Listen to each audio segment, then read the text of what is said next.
Today, we're going to pull back the curtain on the invisible architecture of our world. We're talking about the fundamental agreements, the contracts and tenders that allow massive, complex projects to actually get built. From skyscrapers to your local library. So let's get into it and see how it all really works. I mean, seriously, have you ever stopped to think about it? You've got thousands of people, millions of dollars, countless moving parts. How does all of that come together? How do you make sure a skyscraper doesn't accidentally end up as a single-story bungalow? Well, I can tell you, it's not magic. The secret is that it's all built on a promise. But this isn't just any promise. It's a very specific, incredibly detailed, and legally enforceable promise that holds everyone and everything together. And that promise has a name.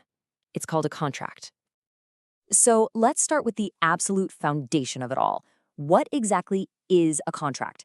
Because it's way more than just a handshake or a casual agreement. It is literally the blueprint for how we build our world. Okay, so what does this legally binding promise actually look like? Well, in its simplest form, it's an agreement. Let's imagine our city wants to build a new public library. The city, that's one party, agrees to pay a construction firm, the other party, a set amount of money. In exchange, the firm agrees to build that library. Simple enough, right?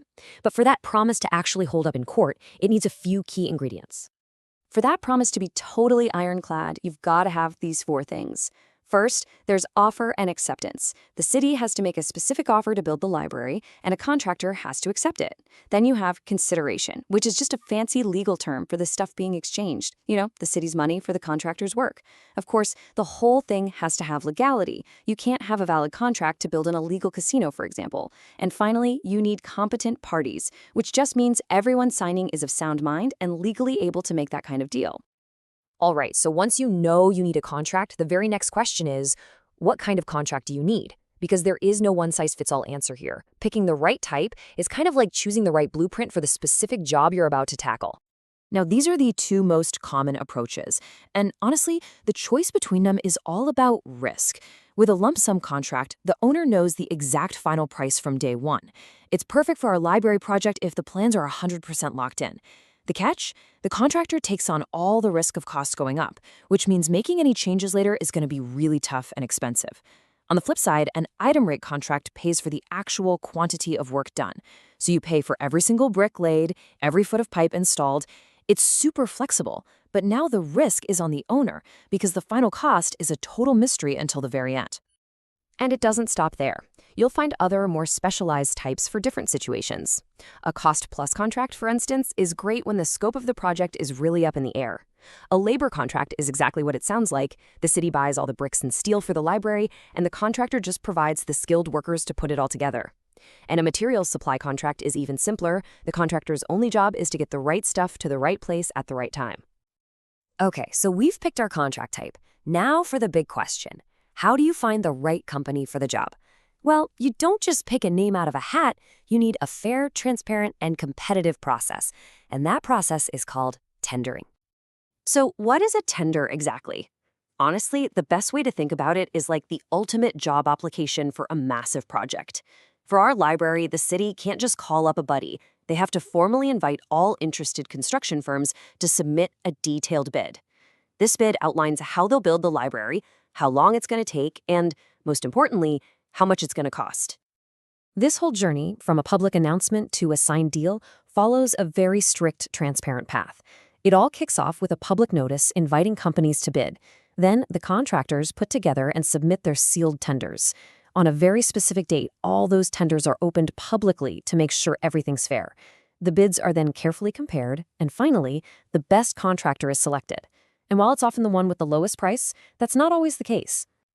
Now, you might be wondering, how do you make sure that the contractors bidding are actually serious? And more importantly, how do you ensure the winner follows through and does a good job? The answer is pretty simple. You make them put some skin in the game.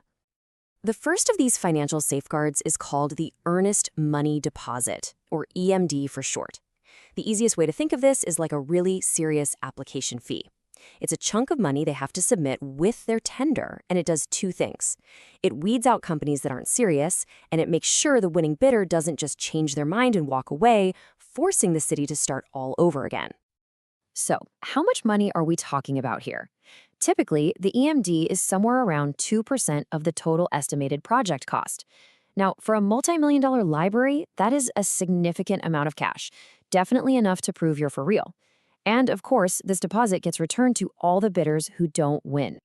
Okay, so once a contractor actually wins the bid, they have to put up an even bigger deposit, the security money deposit.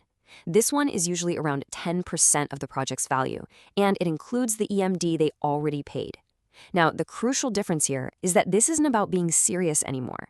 This is a flat-out guarantee that they will complete the work exactly as promised in the contract. Now, it's really easy to confuse the security deposit with something called retention money, but they're different. The security deposit is a big lump sum paid up front as a guarantee. Retention money, on the other hand, is a small percentage that's held back from each payment made to the contractor during the project. They're both safeguards for the owner, but the SMD ensures the contract gets fulfilled, while retention money is specifically there to fix any problems that might pop up after the job is finished. All right, we have a contract, we have a contractor, and we have financial safeguards. But what are the actual rules of the game? That brings us to our final and absolutely crucial section, the conditions of the contract. This is where you get into the real nitty-gritty. This part of the contract covers everything you'd expect, like deadlines and payment schedules, but it also plans for the unexpected. What are the penalties for sloppy work? How can the deadline be extended if there's a flood? It's basically a comprehensive rulebook that's designed to handle almost any scenario you can think of. Now look, it's so easy to dismiss all of this as just boring legal jargon, but that would be missing the entire point. This framework isn't there just to help you win an argument in court. It's designed with the #1 goal of preventing those arguments from ever even happening.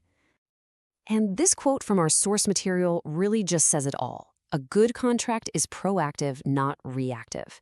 Its main job is to create so much clarity that everyone knows exactly what their rights and responsibilities are, keeping the project moving forward and keeping everyone out of court.